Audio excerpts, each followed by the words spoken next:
Welcome to tech in welding with Miten Indian. आज की welding class में हम डिस्टॉर्शन के बारे में पढ़ेंगे। पिछली क्लास जो हमारी थी उसमें हमने आर्क ब्लो पढ़ा था। आर्क ब्लो आपकी समझ में आया होगा, नहीं आया हो तो आप वीडियो के बाद उसमें जो भी आपकी क्वेरी है वो पूछ सकते हैं। आज की जो क्लास है वो डिस्टॉर्शन के ऊपर है। डिस्टॉर्शन क्या है? डिस्टॉर्शन वेल्डिंग के अंदर डिस्टॉर्शन को किस प्रकार से परिभाषित करते हैं, आज के टॉपिक में हम इसी बात का अध्ययन करेंगे। सबसे पहले डिस्टॉर्शन क्या होता है? डिस्टॉर्शन होता है वक्रता या विरूपण। वक्रता या विरूपण, अगर हम इसकी परिभाषित करने की बात करें, इसके डेफिनेशन की बात करें तो इसकी डेफिनेशन हम कैसे देंगे?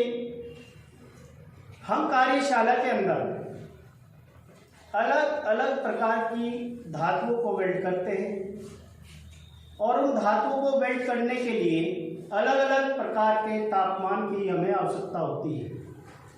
किसी धातु को वेल्ड करने के लिए ज़्यादा तापमान की ज़रूरत होती है, किसी धातु को वेल्ड करने के लिए कम तापमान की ज़रूरत होती है। और उन धातु की भी एक अपनी प्रॉपर्टीज होती है, एक अपनी विशेषता होती है। जब हम जॉब को वेल्ड करते हैं तो जॉब पर जहां आप हीट करते हैं, सपोज ये कोई जॉब है आपका और आप इसको यहां पर वेल्ड कर रहे हैं,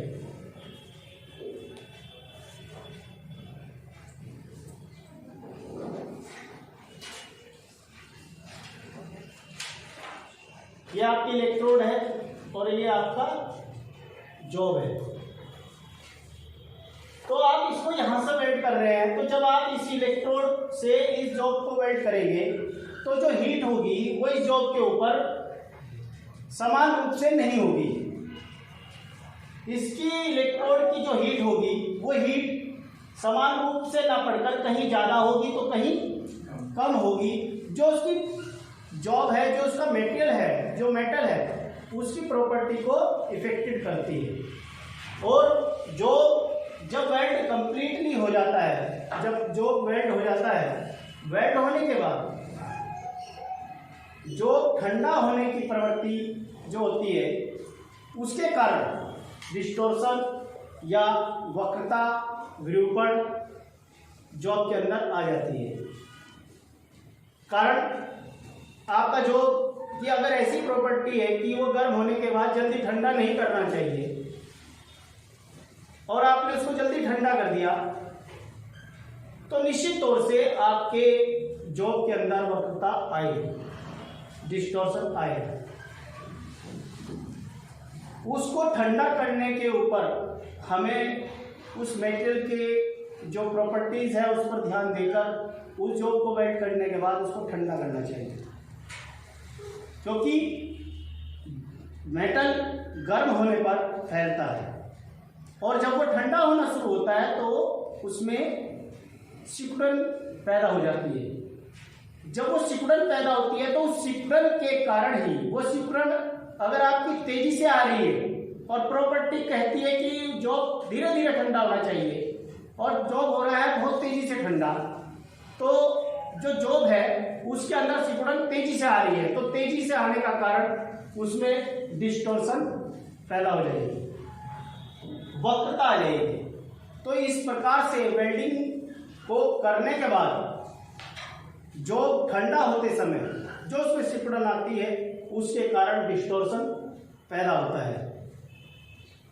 हम अगर इसकी सीधी सीधी भाषा में बात करें तो हम ये कह सकते हैं कि जब किसी जॉब को वेल्ड किया जाता है तो जॉब गर्मी के कारण फैलता है और वेल्ड होने के उपरांत जब जो ठंडा होना प्रारंभ करता है तो वो उसके जो कण है मेटल के, उसके कणों में क्या जाती है, खिंचाव उत्पन्न हो जाता है, जिसके कारण डिस्टॉर्शन पैदा होता है।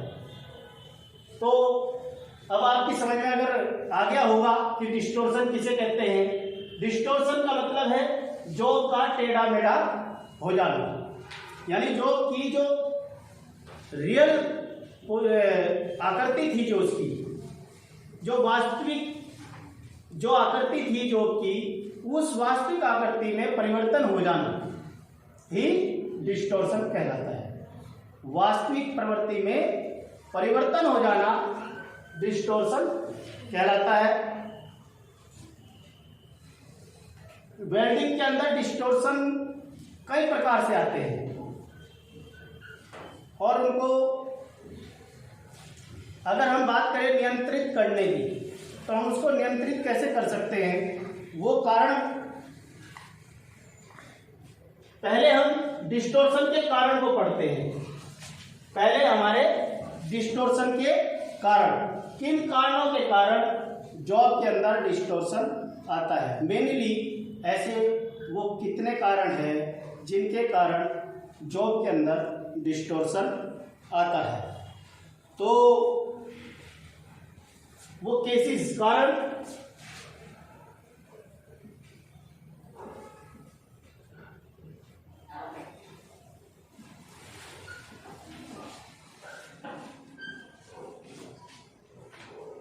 सबसे पहला कारण, सबसे फर्स्ट पहला कारण क्या है जिसके कारण डिस्टॉर्शन आता है। पहला कारण है वेल्ड मेटल का ठंडा होकर सिकुड़ने की गति। ठीक है, पहला कारण वेल्ड मेटल का ठंडा होकर सिकुड़ने की गति डिस्टॉर्शन का पहला कारण है।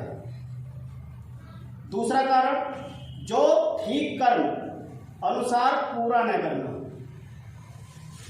जॉब को जब आप वेल्डिंग करते हैं तो वेल्डिंग करने का जो कर्म है वो आप फॉलो अगर नहीं करेंगे तब भी उस पोजीशन में भी जॉब के अंदर डिस्टॉर्शन आ जाएगा। ठीक है, अगर हम उन बातों की को अगर हम अध्ययन करें कि वो सही जो कर्म है, वो सही कर्म क्या, सपोज यू कोई मेटल है, उसे वेल्ड करने के लिए हमें पहले उसे गर्म करना पड़ता है, प्रीहीट करना पड़ता है, उसके बाद हम उसको वेल्ड करते हैं। अगर हम उसका कर्म नहीं अपनाएंगे तब भी जॉब के अंदर कहीं ना कहीं डिस्टॉर्शन पैदा हो जाएगा। तीसरा कारण,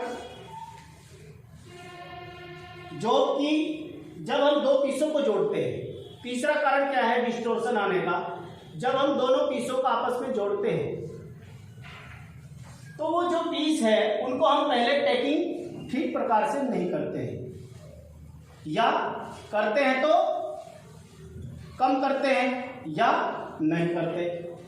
तो हमें पहले क्या करना चाहिए, दोनों जोगों को आपस में जिस पोजीशन पर, जिस तरीके पर आपको जोड़ना है उसे आपस में रखें और उस पर टैकिंग करें, और टैकिंग जॉब की दूरी के अनुसार हो, यानी उसमें टैकिंग 3 जगह 4 जगह 5 जगह अगर बड़ा जॉब है तो उसमें टैकिंग सही प्रकार से हो। उसके बाद आप अपनी वेल्डिंग प्रारंभ करें। अगर आप जॉब की टैकिंग सही प्रकार से नहीं करेंगे और वेल्डिंग स्टार्ट कर दोगे तो उससे भी आपके जॉब के अंदर डिस्टॉर्शन पैदा हो जाएगा। नेक्स्ट केस क्या है डिस्टॉर्शन आने का, जोड़ में अंतर ठीक प्रकार से न रखना। अंतर मीन्स जो दो प्लेट थी हमारी, हम यहां समझते हैं एक प्लेट ये है, दूसरी प्लेट ये है। तो इसके जो बीच में जो गैप रखते हैं हम, हल्का सा गैप रखते हैं ना, वो गैप अगर प्रॉपर नहीं होगा, सही नहीं होगा, तो उस स्थिति में भी जॉब के अंदर वेल्डिंग करने के बाद डिस्टॉर्शन पैदा हो जाएगा। तो अगर हम इस गैप की बात करें तो कितना होना चाहिए? जॉब की मोटाई का 1/3। कितना होना चाहिए? जॉब की मोटाई का 1/3। अगर कोई जॉब 10 mm मोटा है तो उसका 1/3 लगभग निर्धारित कितना होगा? 3 mm, है ना? तो हमें उसके बीच में 3 mm का गैप रखना जरूरी है।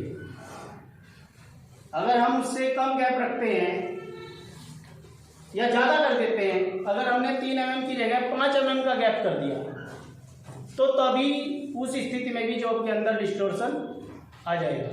क्योंकि आपने गैप ज्यादा कर दिया तो मेटल की ज्यादा फ्यूज करने की आवश्यकता होगी। जब मेटल ज्यादा फ्यूज करोगे तो जॉब भी ज्यादा गर्म होगा, और ज्यादा गर्म होगा तो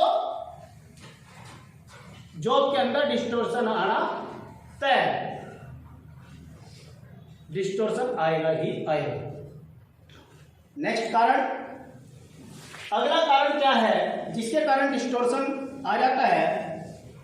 अगर आपकी वेल्डिंग करने का तरीका ठीक नहीं है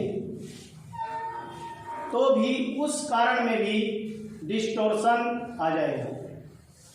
अगर आपकी वेल्डिंग करने का तरीका ठीक नहीं है तो उसमें भी डिस्टॉर्शन आ जाएगा।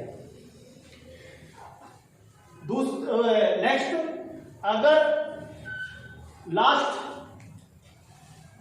ऐसा कारण जिसके कारण डिस्टॉर्शन आ जाता है, ऐसी जो जिसे हमें वेल्ड करने के लिए क्लैंप करने की आवश्यकता है। क्लैंप का मतलब पकड़ने की आवश्यकता है। अगर आप उसे सही तरीके से क्लैंप नहीं करेंगे और विदाउट क्लैंपिंग आप वेल्डिंग स्टार्ट कर दोगे तो उस स्थिति में भी जॉब में डिस्टॉर्शन आ जाएगा। क्यों? क्योंकि जब आप उसे क्लैंप नहीं करेंगे, हमें आपस में ऐसे रखना है और आपने उसको क्लैंप नहीं किया, पकड़ा नहीं है दोनों जॉबों को, तो क्या होगा? एक जॉब ऊपर, एक जॉब नीचे, ऊपर नीचे हो जाएगी, और जब आप उसे वेल्डिंग करेंगे तो जॉब के अंदर डिस्टॉर्शन आ जाएगा। तो ये कारण है जिनके कारण जॉब के अंदर डिस्टॉर्शन आ जाता है। डिस्टॉर्शन आने के मैंने आपको कारण बताए, डिस्टॉर्शन क्या होता है वो बताया। अब हम अगली वीडियो में डिस्टॉर्शन के प्रकार पढ़ेंगे कि डिस्टॉर्शन कितने प्रकार के होते हैं। डिस्टॉर्शन कितने प्रकार के होते हैं हम उनको पढ़ेंगे। तब तक के लिए नमस्कार, जय हिंद, जय भारत।